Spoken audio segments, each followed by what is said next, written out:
¿Se me oye bien? Muy buenos días a todos. Muchas gracias por estar aquí a estas horas.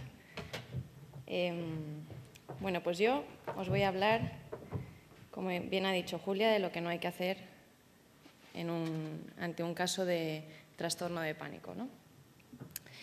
Bueno, la información sobre los beneficios del tratamiento farmacológico a menudo no se transmite de forma correcta, ¿no? Por medio de los medios de comunicación o a través de los profesionales.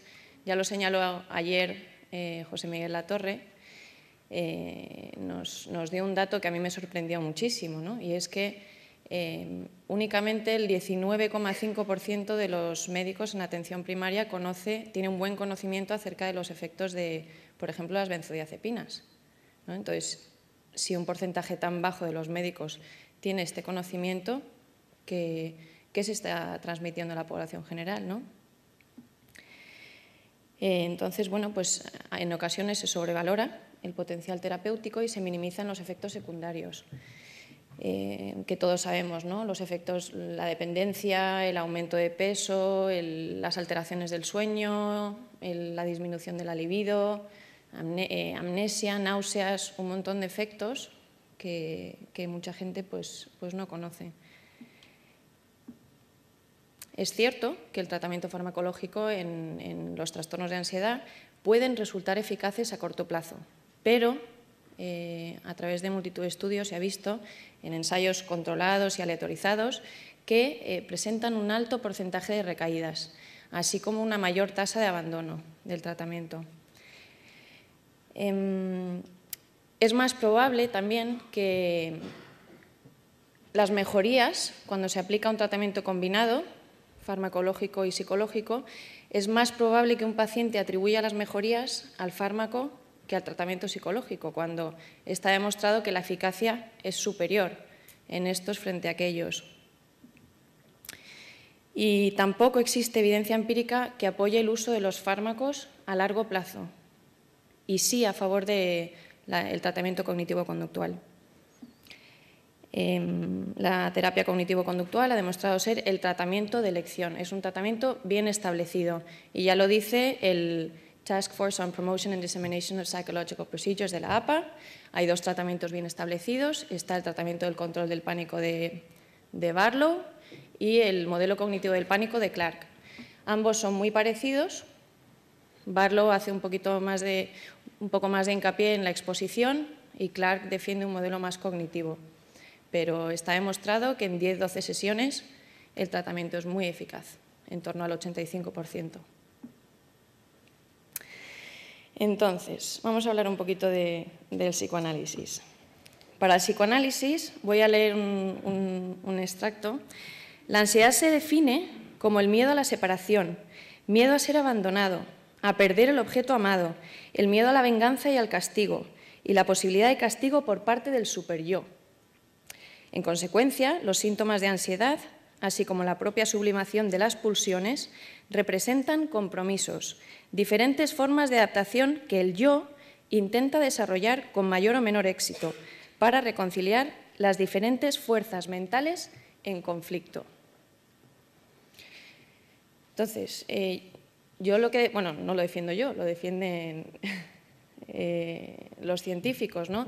Que lo que hay que hacer es una correcta evaluación de los factores que están manteniendo el problema en el momento actual, ahora.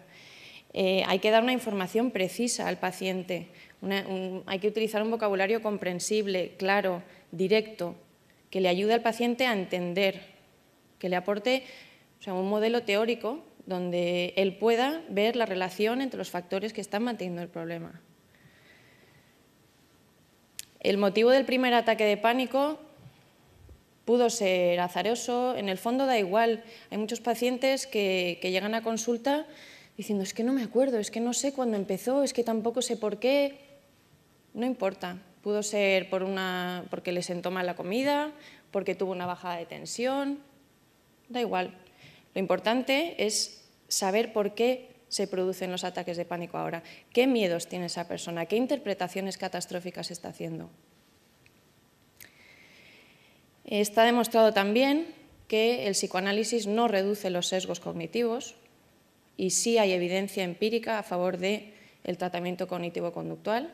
Está demostrado que sí reduce los sesgos cognitivos en el trastorno de ansiedad generalizado, trastorno por estrés postraumático, en fobia social, fobia específica, o sea que no solo en el trastorno de pánico.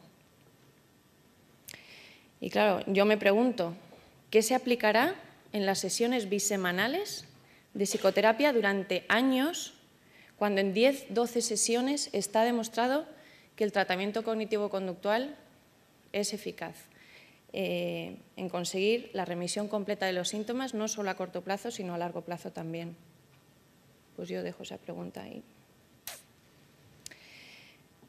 Bien, la exposición, es cierto que hace años se defendía mucho que la exposición es una técnica fundamental que hay que utilizar en los casos de pánico, sobre todo con agorafobia, pero existe una notable ausencia de apoyo empírico a favor de esta técnica. El propio Marx, en el año 2000, creo que fue, ya lo reconoció en un artículo, ¿no? Que la exposición, o sea, pues sí, hay veces que no funciona, que no es eficaz. En este artículo que os expongo también se demuestra que no es esencial para reducir la ansiedad. En ocasiones, una alta activación fisiológica puede hacer también que la exposición no sea terapéutica y que se produzca una sensibilización, que es lo que se conoce como la teoría de la incubación de Hans Eysenck. Es muy importante también explicar el papel que juegan las conductas de seguridad, de qué sirve que un paciente se exponga a esa situación que le genera tanta ansiedad, tanto miedo, porque tiene miedo a sufrir un ataque de pánico, de qué sirve si lleva su pastillita en el bolsillo o en el bolso, o cada vez que siente un leve mareo se apoya contra la pared. Ay, no me he mareado, no me he desmayado. O si va conduciendo, al más mínimo síntoma de mareo, ¡bum!, para el coche. ¿De qué sirve que se exponga si está haciendo eso? Nunca, siempre va a pensar, menos mal que me tomé la pastilla, o menos mal que paré el coche, porque si no... Entonces, bueno, yo creo que hay que trabajar muy bien los aspectos cognitivos antes de aplicar la exposición. Hay un artículo muy interesante de Salkowskis que lo que defiende es que la exposición, más que una técnica para conseguir la habituación a la ansiedad, al cabo de, bueno, unos dicen 2 horas, como defienden los conductistas, ¿no? Tú estate en la situación, tú experimenta la ansiedad, que la ansiedad va a aumentar, aumentar, aumentar y llegará a un punto en el que ya bajará. Y yo me pregunto, ¿y para qué hacer sufrir innecesariamente al paciente? Cuando tampoco está demostrado que esta técnica funcione. Lo que defiende Salkowskis es que la exposición se debería utilizar como un experimento conductual para desconfirmar las creencias irracionales que tiene el paciente, pero que no siempre es necesario. Y también es muy importante que el propio paciente decida cuándo quiere exponerse, que no se le obligue o a partir de la 3.ª sesión ya te tienes que exponer. No, que él mismo, pues cuando haya interiorizado el modelo teórico y entienda el papel que están jugando sus interpretaciones catastróficas en el problema, diga, vale, pues venga, lo voy a intentar, voy a probar cómo, si yo me distraigo y no le estoy prestando atención a estos pensamientos, ¿cómo puedo hacerlo? Y a través de esa exposición el propio paciente dice, pues es verdad. Porque no es cuestión de convencerle en consulta, es cuestión de que él luego lo haga y se dé cuenta por sí mismo. Y también recomendarle que no lo haga bajo un alto nivel de activación fisiológica.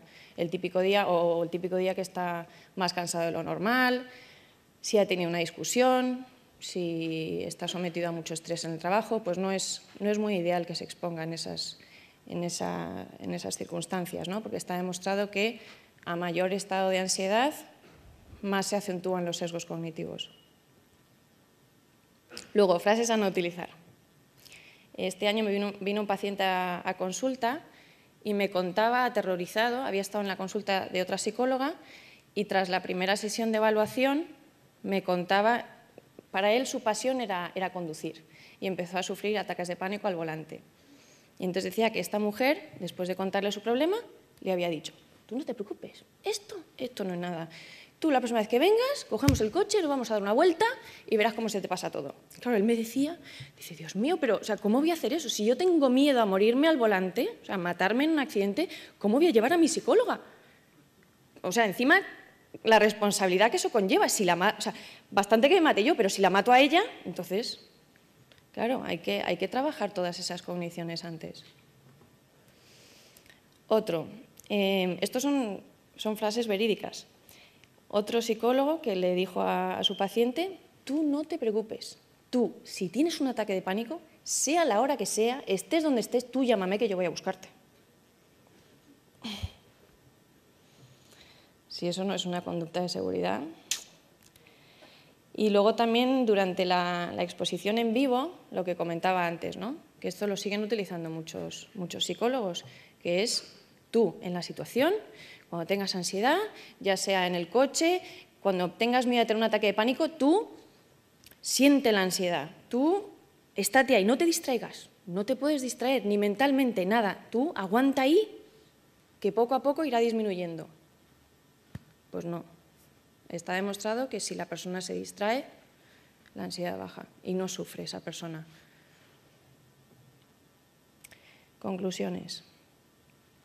No existe evidencia empírica que apoye el uso de psicofármacos a largo plazo y sí a favor del tratamiento cognitivo-conductual. Hemos visto que a través de una serie de revisiones sistemáticas, de estudios científicos, ensayos controlados, que la reestructuración cognitiva puede ser eficaz, incluso en ausencia de la exposición, ya sea en vivo, interoceptiva. Entonces, si existen procedimientos terapéuticos protocolizados de eficacia reconocida en muy pocas sesiones, no parece admisible que se trate a este tipo de paciente, ¿no?, con trastorno de pánico, con abordajes ilimitados en el tiempo y cuyos resultados son dudosos. Y lo que defiendo es que, pues que nos basemos en las teorías y tratamientos que sí han demostrado tener apoyo empírico. Muchas gracias.